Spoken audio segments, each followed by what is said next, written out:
Hola, muy buenas, bienvenidos de nuevo al Ápice. Hoy toca seguir hablando de esos últimos días de pruebas de Sepang al hilo del último vídeo. Así que, como habéis visto en la miniatura, vamos a focalizarnos en KTM y Aprilia, que son unas fábricas que al final siguen manteniendo, al igual que el año pasado, como objetivo principal, ¿no? el foco en seguir acercándose lo máximo posible a Ducati. Empezamos con KTM. En primer lugar, también me gustaría deciros cuáles han sido las principales novedades que han traído a estos días de prueba. Básicamente, nuevas configuraciones aerodinámicas, nada nuevo en estos últimos tiempos, un carenado que busca un poco los mismos beneficios que el que ha presentado Ducati, básicamente compaginando la panza del carenado, ese efecto suelo, que busca mayor carga aerodinámica de la moto en paso por curva en punto de máxima inclinación, y también ese difusor delantero, que básicamente lo que hace es quitar ese aire caliente que emite el eje delantero, convirtiéndolo en una propia carga aerodinámica que todavía pegue más la moto al suelo, ¿no? O al asfalto de la mejor forma posible. Al hilo de estas nuevas configuraciones aerodinámicas, pues hemos tenido apéndices, alerones de diferentes dimensiones, de diferentes regulaciones de altura, que al final todo esto cambia mucho, ¿no? El comportamiento de la moto, lo que viene siendo en aproximación a curva, en el momento de estar parando la moto en los últimos metros, dependiendo de la inclinación y del momento en el que se suelten o se empiecen a soltar frenos y cómo se comporta esta aerodinámica, la resistencia al aire que se hace, en fin, un sinfín, valga la redundancia, de diferentes sensaciones que se producen a los pilotos con estas diferentes cargas aerodinámicas y la resistencia al aire que se produce. Una de las imágenes más destacadas también de esas novedades aerodinámicas, como decía, de KTM, ha sido la siguiente: la de un apéndice en el guardabarro que parece una armónica. Esto es brutal, es que ya se intenta aprovechar cada máxima parte posible de la moto para tener mayor resistencia al aire, más carga aerodinámica, pegar más el neumático al suelo. En definitiva, esto nos dice que o intentamos ponerle límite, pues, o un fin con ese reglamento que va a ser muy importante de cara a 2027, o no sé hasta qué punto vamos a llegar, porque si os fijáis también en esos alerones que lleva, por ejemplo, en esta foto en el Colín, Dani Pedrosa, que esta foto es durante los días del shakedown, ¿vale? Estos alerones básicamente ya son biplano, triplano, tienen diferentes formas. No sé, yo ya no sé a qué punto vamos a llegar, ¿no? Ya no es sobre todo que las motos cada vez sean más feas, sino que esa parte de espectáculo que nos quitan,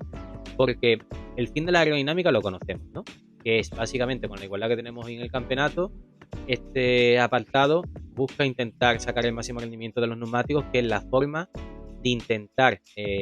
marcar diferencia que existe hoy en día, porque como tenemos igualdad en la configuración de los motores, en las prestaciones de las partes ciclo de los diferentes prototipos, que de alguna forma hay que intentar, ¿no?, marcar esa diferencia en el vuelta a vuelta, y cuando se está buscando al final esa última décima que te hace que puedas estar 5 posiciones más adelante o más abajo. Después de este lío, ¿no?, que os he contado, también en KTM se han centrado en trabajar con ese nuevo chasis que tiene parte de fibra de carbono, que se introdujo el año pasado a partir del propio wildcard que hizo Dani Pedrosa, y también ese chasis pues se lo han prestado, ¿no? Ellas se lo han dado, mejor dicho, al equipo de GasGas de Textua, que por lo que sea, a lo mejor la presencia de Acosta anima a KTM a que dicho equipo tenga una mayor aportación o mayor peso por parte de la fábrica, ¿no? Vamos a empezar ahora con el nivel de velocidad y de sensaciones ofrecidos por los pilotos, así que vamos a pasar al lado de Brad Binder, que en este sentido, bueno, Brad Binder yo creo que ha hecho un proceso paulatino en estos días de prueba de búsqueda de ritmo, de seguir probando las diferentes novedades que ha traído KTM, y muy en su línea, ¿no? En el primer día de test, Brad Binder acabó en la 12ª plaza. Ya en el segundo día se dejó mostrar en las posiciones delanteras, acabando en tercera plaza, a pues algo menos de 2 décimas del mejor tiempo de Neva Zanini, del 1.57.1. Y luego en el último día acabó en 7ª posición. Si nos vamos a nivel de esa simulación de 10 vueltas que hicieron hasta 12 más un piloto, como os dije en el último vídeo, pues también le sitúa en la misma posición, y Brad Binder acaba con un tiempo promedio de 1.58.6, a 4 décimas prácticamente de la mejor tanda de Gian Antonio. Y esto nos quiere decir que si KTM y Binder ya empiezan con este nivel, yo creo que podemos ver todavía a una KTM más cerca de Ducati de lo que estuvo el año pasado. Hay que acordarse que Brad Binder no pudo tener esa regularidad suficiente para estar todos los grandes premios en el cogote de Ducati, pero sí que en muchos de ellos le sirvió para estar luchando por las victorias en los sprints, por podios, lógicamente, y al final le dio esa 4ª plaza en el campeonato. Lo que tenemos todavía por delante es esa duda de si KTM se va a acercar lo suficiente como para poder plantar cara y lucharle tú a tú el campeonato con Ducati, ¿no? Pues poco más que decir de Brad Binder. Sinceramente, para mí es uno de los pilotos con mayor velocidad de la parrilla, y esto lo he dicho muchas veces, así que me encantaría que esa forma tan salvaje que tiene de pilotar, tan buena de entender la frenada, de intentar deslizar la parte trasera de la moto para no seguir empujando la delantera. Esa es la parte crítica, ¿no?, de los neumáticos de Michelin hoy en día, ese neumático delantero, y cuando entra con freno y atacando el vértice. Y tiene cosas que al final, eso, me gustaría mucho que tuvieran las armas suficientes KTM para darle una moto lo suficientemente competitiva a Brad para estar luchando por el mundial. Después, pues nos vamos a su compañero de equipo, Jan Miller. Otro que, bueno, tampoco se ha mostrado mucho, en definitiva. Os voy a decir, Jan Miller el primer día, lo tengo por aquí, que he cambiado las imágenes, acabó en una 18ª plaza, luego en el segundo día 15º, y en el último día acabó 14º. Jan Miller sobre todo ha comentado que lo que viene siendo la base de funcionamiento de esta RC16, de esta nueva KTM, se mantiene casi intacta, que sobre todo lo que hace es marcar mucho la diferencia, el nivel de sensaciones de los pilotos, de nada, en esa resistencia al aire, lo que os decía y lo que os llevo diciendo bueno, en todo el vídeo y en otros vídeos, que es cómo se comporta esa aerodinámica, esas regulaciones de los apéndices, de las aperturas de las alas, todo este apartado, ¿no? Lo que sí podemos decir de Jan Miller es que este año va a tener que hacer una pedazo de temporada si quiere seguir manteniéndose en el equipo oficial, cosa que lo veo muy complicado, y esto me va a permitir que pueda ya dar el salto al piloto que estáis todos esperando del que hablemos, ¿no? A Costa, ¿no? Porque si todo sigue su curso natural, pues Acosta va a ser el piloto con más posibilidades de ocupar esa plaza oficial, porque al final KTM también tiene la obligación, de alguna forma u otra, de darle el cariño que merece a Costa, porque desde luego novias no le van a faltar este año. Hay que acordarse que al final hasta 19 pilotos acaban contrato esta temporada, así que KTM tiene que estar muy muy encima de Acosta para que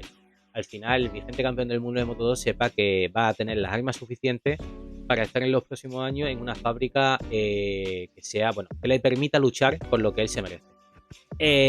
Pasamos ya a Costa, ¿no? Dicho todo esto, ¿qué voy a decir? Yo, mira, hay una cosa que sobre todo a lo mejor os choca más lo siguiente que os digo. Es, en el Shakedown ha sido sobre todo la parte en la que más me ha sorprendido. Porque claro, llegar a un circuito como Sepang, que es muy amplio, en el sentido de que tiene mucha variedad técnica, bastante completo, y ya estar en el primer día en los tiempos que tuvo, que básicamente fue un 1.59.2, y eso significa quedarte a algo menos de 4 décimas de la vuelta rápida en carrera, que no es otra que la del año pasado de Alex Márquez, que hizo en 1.58.9. Llegar el primer día a Sepang, hacer ese tiempo, y siendo tu segundo día en MotoGP,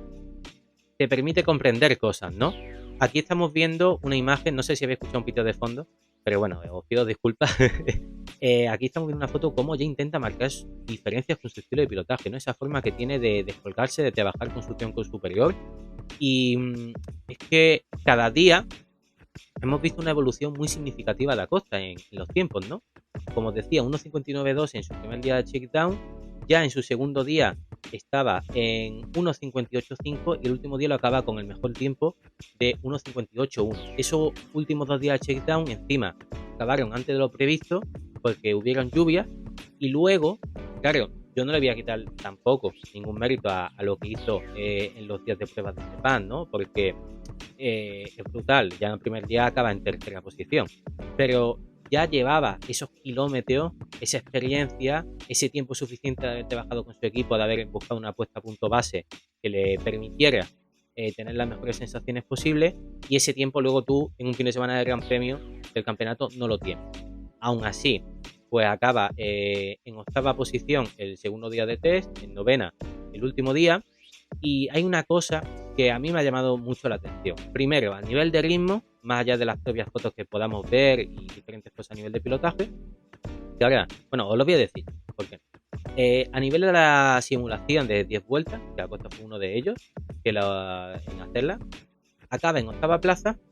con un promedio de 1.58.6, es decir, a 4 décimas de la mejor tanda de Dillan Antonio. Vamos, es que le separan solo 5 milésimas a nivel de esas 10 vueltas que hicieron Binder y Acosta. Y bueno, Acosta estaba en 1.58 bajo, medio, y ya en las últimas 10 vueltas se metió en 1.58 alto. Quiero decir que con el nivel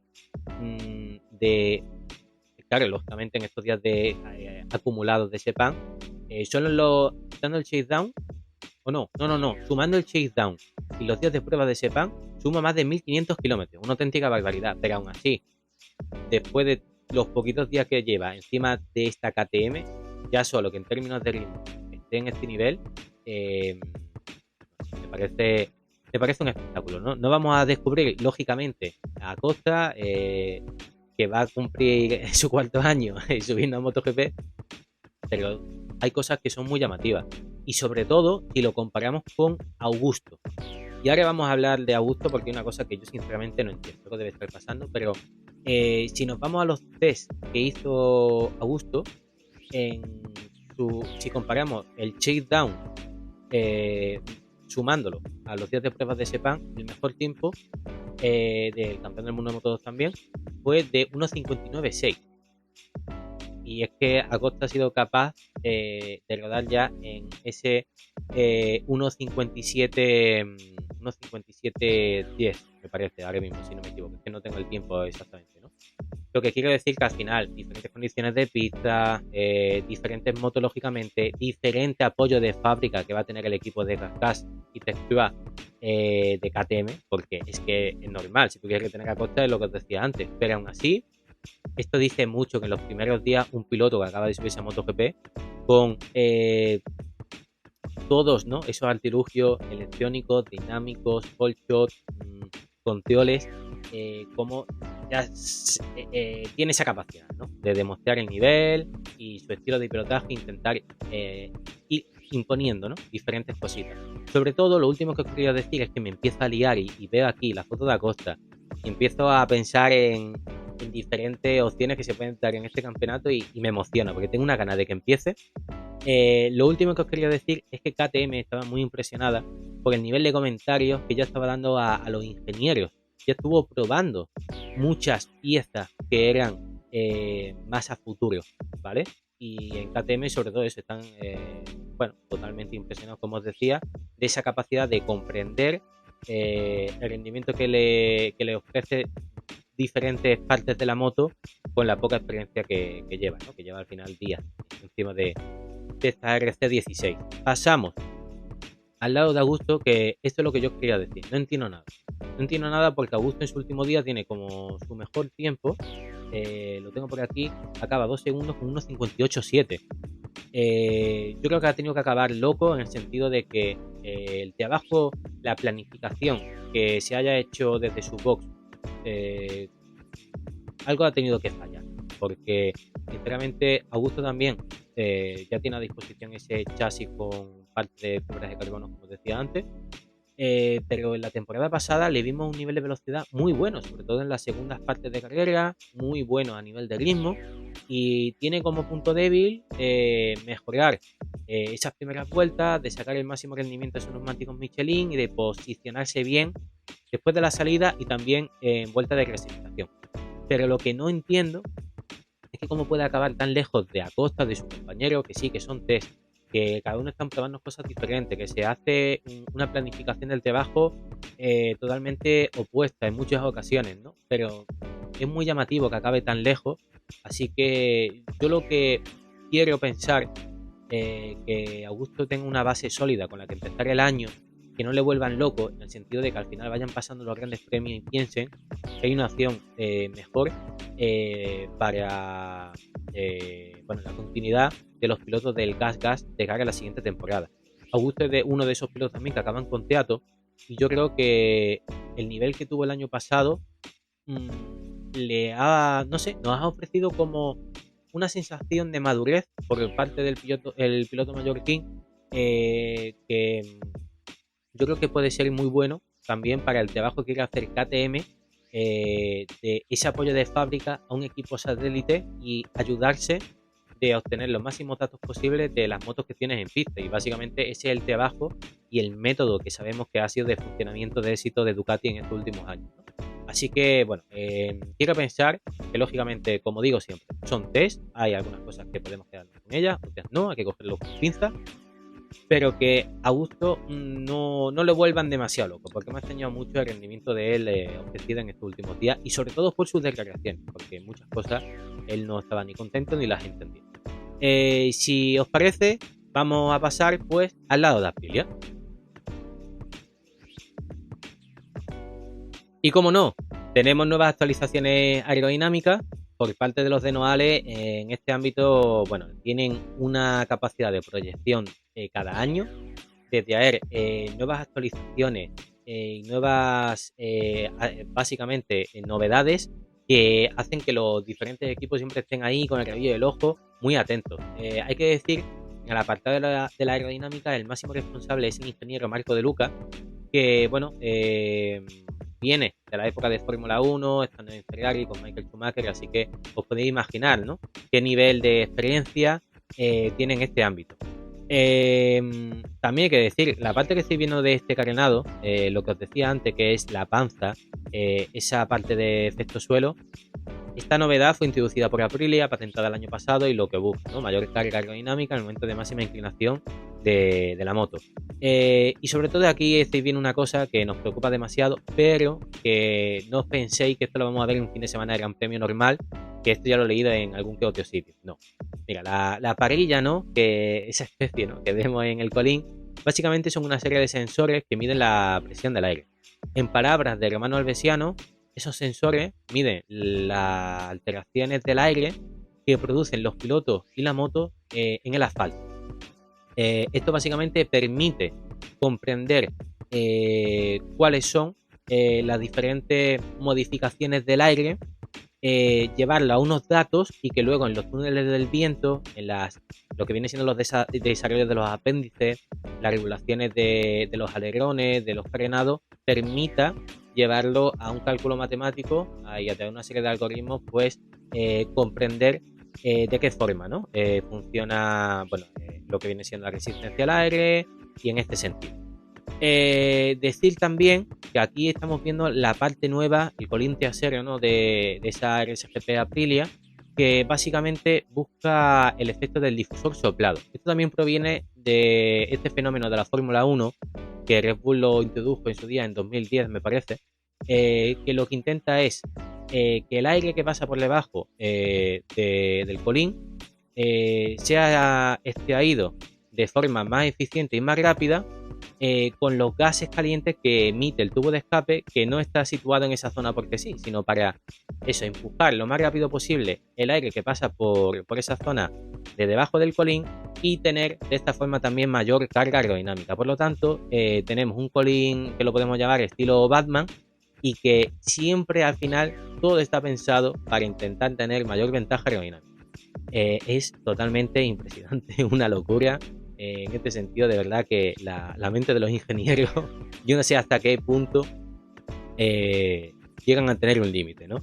Si queréis, pasamos al lado de Aleix. Decir que, bueno, Aleix terminó el último día en la quinta posición, fue la primera no Ducati,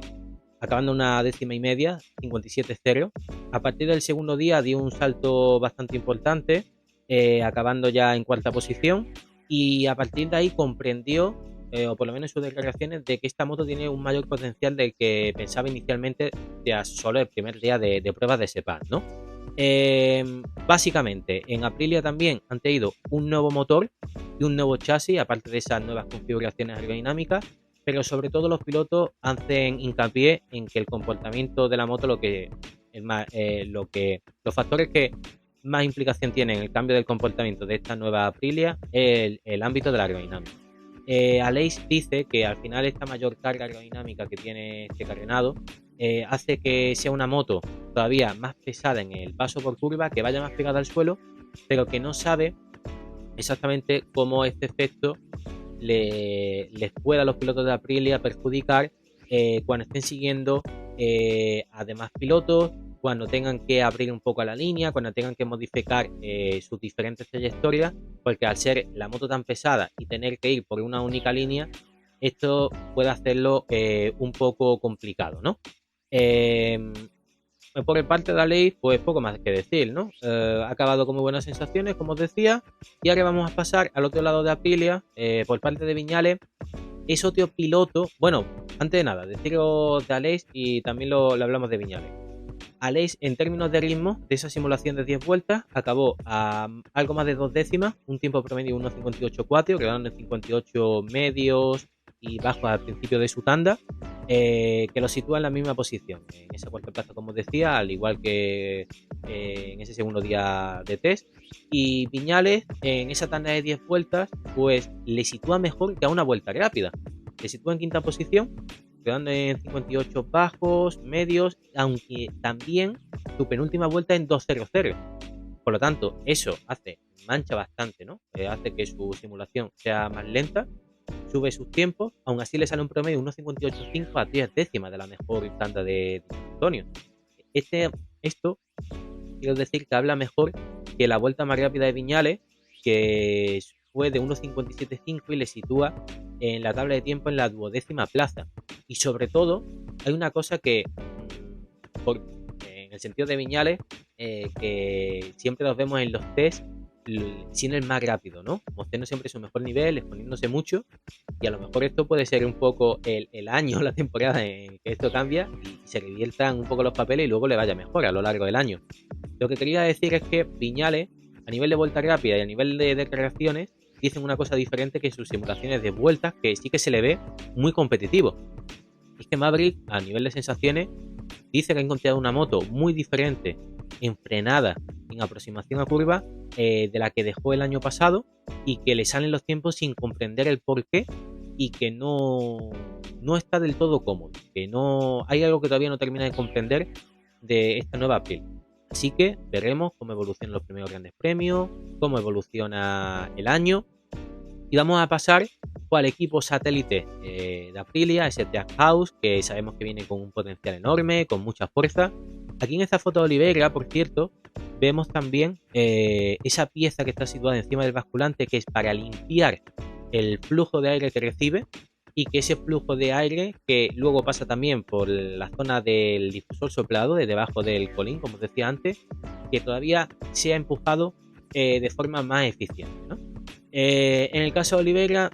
le hemos visto bastante tapado, que digamos. Oliveira ha acabado los test con un mejor tiempo de 1.58 en 18ª plaza.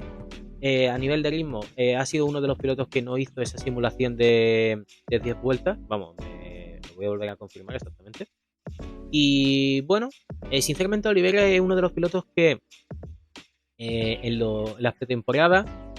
siempre, si el primer día, esto igual que en los entrenamientos de Gran Premio, si empieza bien, siempre va a mantener el mismo nivel, pero si no, sigue trabajando, ¿no?, en esa puesta a punto, en esas nuevas novedades que va a tener la Aprilia, porque hay que decir que el Trackhouse tiene una moto de fábrica y de momento esa única moto es de Oliveira. Digo de momento porque no se sabe si Raúl Fernández en algún punto de la temporada, y todo indica que sí, va a recibir esa segunda moto oficial, pero no sabemos, como decimos, a qué altura. Y hablando